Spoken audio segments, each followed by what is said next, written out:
Queria que os irmãos abrissem, eu até peguei a Bíblia, né? Que tá em cima, né, pastor? Acho que todo mundo tem acesso aí, pode deixar aberto lá no livro de Daniel, né? Tem Ezequiel, antes, Jeremias, e aí logo depois vem Daniel 1:1. E muitas coisas da Bíblia, muitas vezes a gente não tem entendimento, né? Fica difícil para a gente entender tantas letrinhas. É boa. É melhor, eu já estou meio ceguinho mesmo. Obrigado. Tá ótimo. Agora sim, pô. Agora tem que falar, né? Tá ótimo. E lá em Daniel diz assim, ó: no terceiro ano do reinado de Jeoaquim. Quem é esse tal de Jeoaquim? Rei de Judá, né? Veio Nabucodonosor, bom nome aí para dar aos seus filhos, né? Rei da Babilônia, a Jerusalém e a sitiou. E o Senhor lhe entregou nas mãos Jeoaquim, rei de Judá, e alguns dos utensílios da casa de Deus, e a este os levou para a casa de Siná, para a casa dos seus deuses, e os pôs na casa do tesouro do seu Deus. Amém? Amém. Eu amo estudar a Bíblia, né? E eu me lembro que sempre tinha, quando eu era criança, sempre tinha aqueles desafios de ler a Bíblia em um ano, né? E eu me propus a ler a Bíblia em um ano. Quando chegou, não consegui ler a Bíblia em um ano. Quando chegou março, abril do outro ano, assim, eu terminei de ler a Bíblia e olhei para trás e falei assim: o que eu aprendi? Sim, eu passei por Reis, não entendi muita coisa, mas a Bíblia é a palavra de Deus, é a única palavra que desce da mente para o coração. Mas isso você tem que ter um desejo no coração. Esse é um livro especial, né? Esse é um livro que não adianta, obrigado, minha irmã, não adianta você, né, querer entender se você não colocar o Espírito Santo dentro do teu coração e a cada vez que você for orar, pedir para ele interpretar a palavra de Deus para você, né? E assim, eu já perguntei isso a várias pessoas, o porquê da Bíblia. Por que a Bíblia foi escrita? E até para crentes, até para pastores, muitos deles não têm, não, é um livro histórico, isso e aquilo, mas a gente tem que ter em mente que a Bíblia foi escrita por um motivo, e esse motivo é Jesus Cristo. De Gênesis a Apocalipse, o motivo é Jesus Cristo. Ele conta a história de Cristo. Mas Davi, isso que você terminou de ler aqui, conta a história de Cristo? Conta a história de Cristo, né? Deixa eu dar um panorama mais ou menos para você, como chegou até esse nome aqui, o tal do Jeoaquim, né? A gente conhece lá, veio Adão e Eva, né? Logo depois veio Noé, por quê? Porque Deus desistiu do homem meio por amor de um homem, né? Ele continuou a amar o homem através de Noé, né? E Noé morreu, logo na frente ele escolheu outro homem, e esse outro homem foi Abraão. Abraão foi o pai dos patriarcas aí, veio Isaac, Jacó, seus filhos, né? Moisés, história do Egito, né? E logo depois veio Josué, o pastor leu hoje, né? Leu uma palavra de Josué, né? E até então, o sistema de governo de Israel era a teocracia. Teocracia, Deus falava para o homem e o homem obedecia, né? E chegou uma hora que o homem falou assim: olha, eu não quero mais a teocracia, eu quero um rei, né? Eu quero um rei, como todos os outros povos têm o rei. E quando a gente lê lá em Samuel, né, Samuel ficou irritado com aquilo, e Deus falou assim: calma, eles não estão irritados com você, estão irritados comigo, eu vou dar um rei para ele. e o rei veio, né, que foi Saul, né? Saul foi um rei desobediente, né? E que deu lugar a Davi. Davi foi um grande rei, foi o ápice da história de Israel, foi Davi. Foi no tempo de Davi. Davi deixou um sucessor, um cara muito inteligente, um cara que era tão inteligente que quando Deus chamou ele, falou assim: meu filho, o que é que você quer? Ele poderia ter pedido qualquer coisa, mas ele pediu sabedoria, né? E aí a gente aprende mais uma coisa: aqui, cuidado, aquilo que você pede. Deus às vezes não nos dá porque tem um grande amor por nós, né? E graças a Deus por isso. E por isso que a gente tem que pedir, Senhor, me dá isso, mas se for da tua vontade. E aí você vai ser muito feliz, né?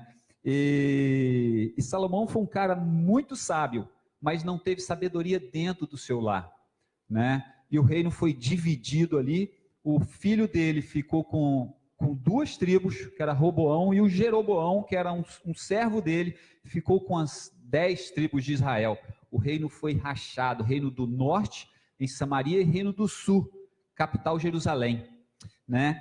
E quando ele fala assim, Jeoaquim, rei de Judá, esse aí foi o último rei, acho que parece que foram 17 reis, esse aí foi o último rei da história de Israel que foi em Judá, porque Samaria, onde era Israel, né, foi um reino infiel, não teve nenhum rei fiel, e os assírios invadiu, sitiou e devastou com todos os hebreus, e eles estão espalhados pelo mundo até hoje, né? Nunca mais voltou na história, e Deus seguiu através de Judá. Quando a gente canta aquela, né, ele é o leão da tribo de Judá, né? Davi veio da tribo de Judá. E aí, desculpa, Davi era Benjamim, né? Da tribo de Benjamim. E aí, quando a gente chega a esse ponto da história, a gente vê um grande exército, que era o exército da Babilônia, sitiar Jerusalém e tirar de Jerusalém não todo o povo, só as cabeças pensantes. Você quer destruir um povo? Tira as cabeças pensantes de lá. Você quer destruir uma empresa? Pare de pensar. Bota todo mundo só para ir para a operação e ninguém para pensar. Você destrói uma empresa, você destrói um país. Então a gente precisa primeiro, né, ouvir a voz de Deus. E tudo que a gente for fazer, e tudo que a gente fizer, né, coloque a tua mente para pensar, debaixo da graça de Deus. E assim, tinham quatro filhos de Israel. O nome deles era Daniel, Ananias, Misael e Azarias, né? E é interessante que eles se destacam no meio de todo aquele povo. Apenas esses 4 filhos de Deus, 4 servos de Deus. E é interessante que nesse momento da história, a gente vê algumas características porque eles subsistiram. Chegou uma época que Babilônia passou, mas esses 4 homens subsistem até hoje dentro dos nossos corações, e a história deles nunca morreram, né? E é interessante que algumas características, né, desses 4 homens foi o seguinte: olha, Daniel fez uma decisão, e essa decisão é muito importante na nossa vida. A partir do momento que a gente crê, a gente precisa fazer uma decisão, né? Primeira, decisão de não se contaminar com o mundo. E lá no versículo 8, se você ler assim, diz assim, ó: e resolveu Daniel, não foi Deus que falou assim, ó, meu filho, vai lá e resolve isso, não. Resolveu Daniel firmemente não se contaminar com as finas iguarias do rei, nem com o vinho que ele bebia. Então pediu o chefe dos eunucos que ele permitisse não se contaminar. Hoje, como é fácil se contaminar, né? Chegou uma festinha da empresa, final de ano, poxa, vamos comemorar. O que é que tem? tomar uma cervejinha, ou seja lá o que for, né? Cuidado, meu irmão, não se contamine. Deus está vendo o teu coração, não se contamine, né? E assim, o caráter do homem é formado pelas decisões que ele toma, e essa decisão foi fundamental na vida de Daniel, não se contaminar com as iguarias do rei. E assim, quando você não se contamina, Deus te fortalece. Quando você escolhe não se contaminar, até a sua aparência fica diferente. E aqui é interessante que Daniel escolheu não comer os manjares lá e os vinhos do rei, e ele falou assim, olha, me dá 10 dias aí, eu comendo salada e água. E depois de 10 dias eles estavam muito mais bonitos, os seus semblantes eram muito mais bonitos do que todos. E aí o Aspanais, né, que era o chefe dos eunucos da época, falou assim, olha, vou fazer o seguinte, vou botar salada para todo mundo. Então quando vocês saírem daqui, comam salada. Vão ficar bonitos. Mas um bom churrasco é bom pra caramba também, né? E quando você escolhe não se contaminar, sabe o que acontece? Deus te abençoa de uma maneira tão grande que te dá a oportunidade de você transformar a vida das outras pessoas. Foi exatamente o que aconteceu aqui, né? E assim, o nosso tempo é muito corrido, e uma segunda ponto que a gente vê nesse texto, assim, de decisão, foi a coragem desses quatro amigos. Eles não tinham Bíblia, não tinham levado nada lá para Babilônia, mas tinham levado Deus dentro deles. Eles queriam não se contaminar. E lá no versículo 3:16, ele diz assim, ó, e aí eles tinham mudado o nome, né? Sadraque, Mesaque e Abidnego, e disseram o rei Nabucodonosor tinha construído uma grande estátua, né? E eles falaram assim, olha, nós não nos curvaremos diante dessa estátua. Quantas vezes nós nos curvamos diante de estátuas, né, do homem, diante de coisas que nos oferecem, né, diante de coisas erradas até dentro da nossa empresa, né? E às vezes a gente baixa a cabeça. Mas esses quatro, eles escolheram não se ajoelhar diante daquela grande estátua. E é interessante que a palavra de Deus diz o seguinte, que para quem não se ajoelhasse, o rei Nabucodonosor ia jogar na fornalha. E eles foram parar na fornalha, porque não se ajoelhou, né? Eu imagino que tem crente que, já pensou se tivesse isso hoje? Se ajoelha aí, meu irmão.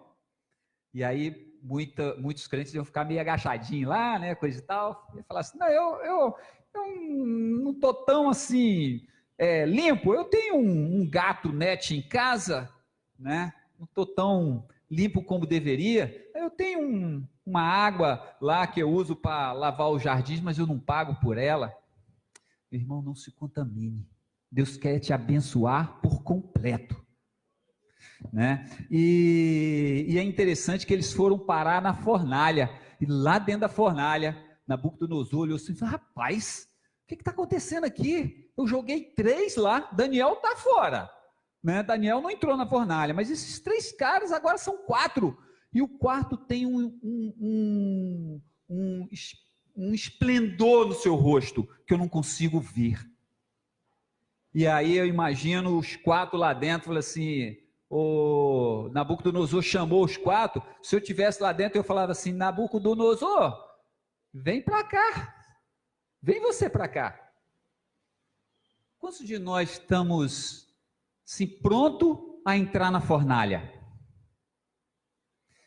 É um momento muito difícil, mas assim, quando nós estamos prontos para entrar na fornalha, Jesus está pronto a entrar com você, né? Deus está pronto a entrar com você. E essa semana eu estava lendo lá no Google e me deparei com um cara chamado Nicholas Wilton, né? E esse cara era um inglês, né? Que estava em Praga, visitando, fazendo negócios em Praga, e o nazismo tomou Praga, né?